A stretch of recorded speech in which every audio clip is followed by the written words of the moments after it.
Hi everybody. In this video, we are going to start looking at facial markings, i.e. mostly wrinkles. Some words that get associated with facial markings, one common one is a sulcus.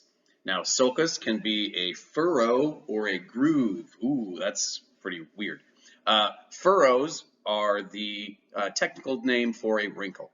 And they describe that as a linear crevice in the skin accompanied by elevated borders. It's a wrinkle. Now, a groove is a little bit different. Grooves tend to be a little bit wider and a little more shallow than a furrow.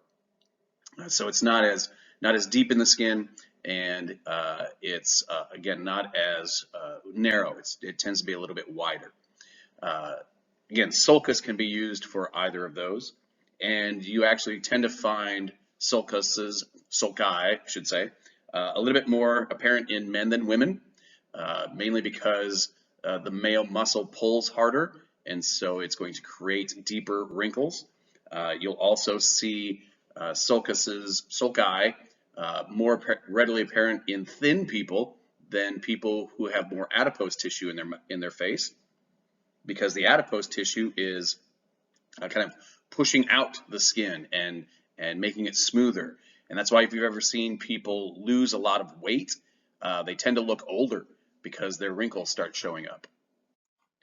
The next term is called a fold. A fold can be two things, either an elongated prominence of flesh, convexly abutting an adjacent surface. So if you run your finger along your upper integumentary lip and you hit your cheek, that's a fold. That's a nasolabial fold. It can also be a belly of sagging tissue between two furrows.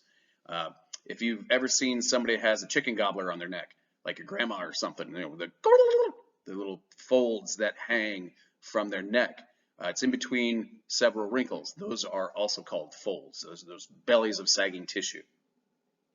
Lastly is a fossa. Fossa is a depression or concave recess. Technically, sometimes fossas can be holes. In this case, where it's pointing in the picture is the incisive fossa. It's that depression below your inferior alveolar processes and your mental eminence. Now, when we talk about facial markings, there are two types. There's natural facial markings and acquired facial markings. If something is a natural facial marking, that means everybody has it. And if everybody has it, then that means that you should be recreating it on your wax head. So it's important to know which ones are always there and which ones might be there. So the natural facial markings are always there, and they are the philtrum, that little depression that runs between your medial lobe of your upper mucous membrane and the columna nasi, the nasolabial fold, which is the fold that runs from the wing of your nose down to the side of your mouth, the nasal sulcus, which is not really a sulcus, it's more of just a dead space, but that lies in between your nasolabial fold and your the wing of your nose. The oblique palpebral sulcus, which is that line that kind of comes down from your the inner canthus of your eye and obliquely moves inferior and lateral. The angulus oris eminence, the little bumps on the corner of your mouth caused by muscle insertions. The angulus oris sulcus, which is the little line that comes down on the medial side of the angulus oris eminence. The labiomental sulcus, which is in between your lower integumentary lip and your chin. The submental sulcus, which is actually underneath your chin. And dimples. If you have dimples, those are natural facial markings, and we're going to talk about each one of these. First up is the philtrum. It's that vertical groove on the central plane of the upper integumentary lip. It runs between the columna nasi and the medial lobe of the upper mucous membrane.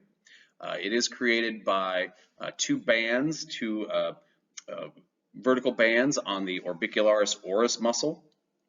And again, everybody has it, but it can change over time. Over time, your skin starts to lose elasticity, your muscles get a little weaker, and that philtrum can actually start to smooth out in extreme age.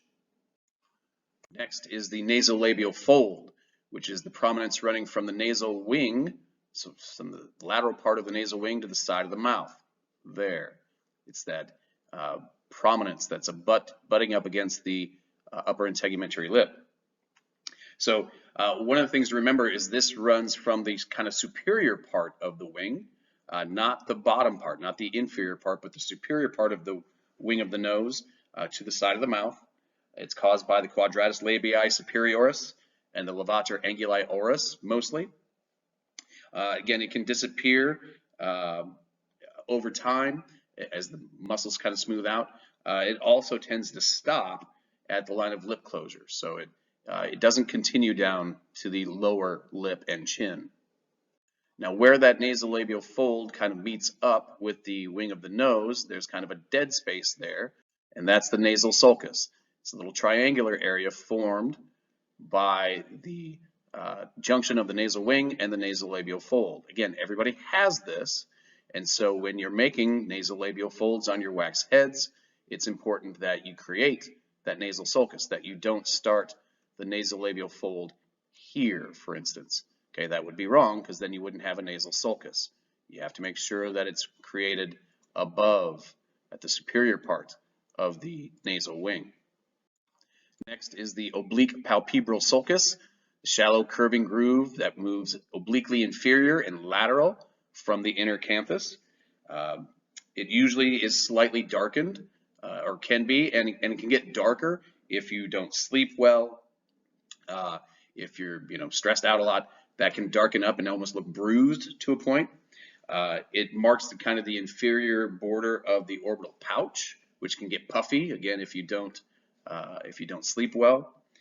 May become deeper over time. Can actually become almost an acquired facial marking that looks like a wrinkle over time.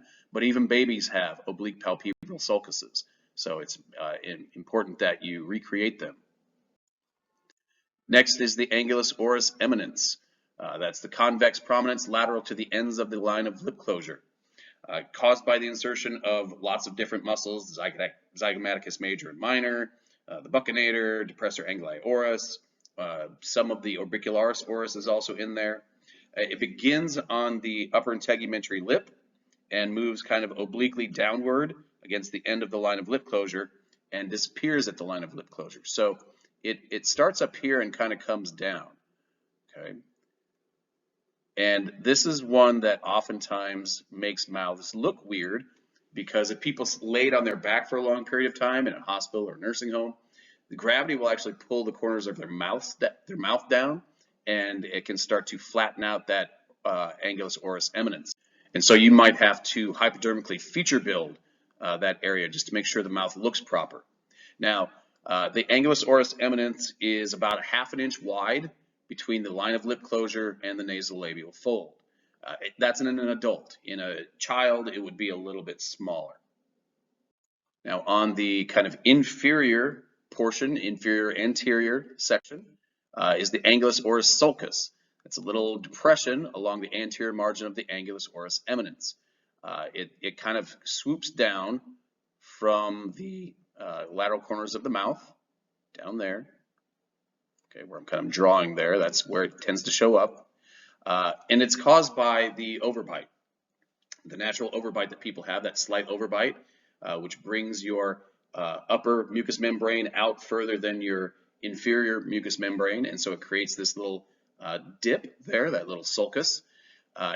It's not a wrinkle at first, but it can become a wrinkle over time.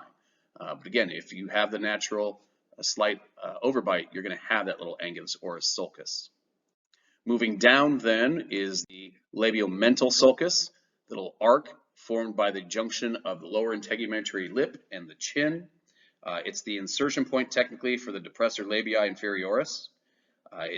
It's the skin portion of the incisive fossa of the mandible.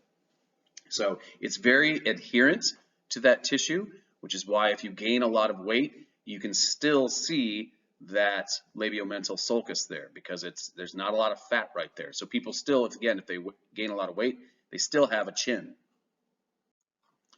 Next is the submental sulcus, and that's underneath your chin. That submental sulcus runs at the junction of the base of the chin and the submandibular area. The submental sulcus is a kind of an important sulcus to remember, because when I anyway, suture a mouth closed to retrieve the mandible through what we call the mandibular suture, you're going to try to make your needle come out in that submental sulcus. It's kind of a natural hiding spot for the hole that you're going to create. And the last natural facial marking are the dimples. Not everybody has dimples. Some people do. And if they have them, you would have to recreate them, although you have to be careful because oftentimes dimples don't show up until people smile. Well, dead people don't smile technically, so it kind of depends on the dimple. But dimples are just shallow depressions found in soft tissues of the cheek or the chin. Now, the dimples on the chin tend to be there all the time. The dimples on the cheeks, like I said, tend to only come out when you're smiling. And they're caused by muscle filaments that grow up into the skin. So though it is a natural facial marking, not everybody has one. Okay, so that finishes it up for the natural facial markings. In the next video, we're going to go through the acquired facial markings.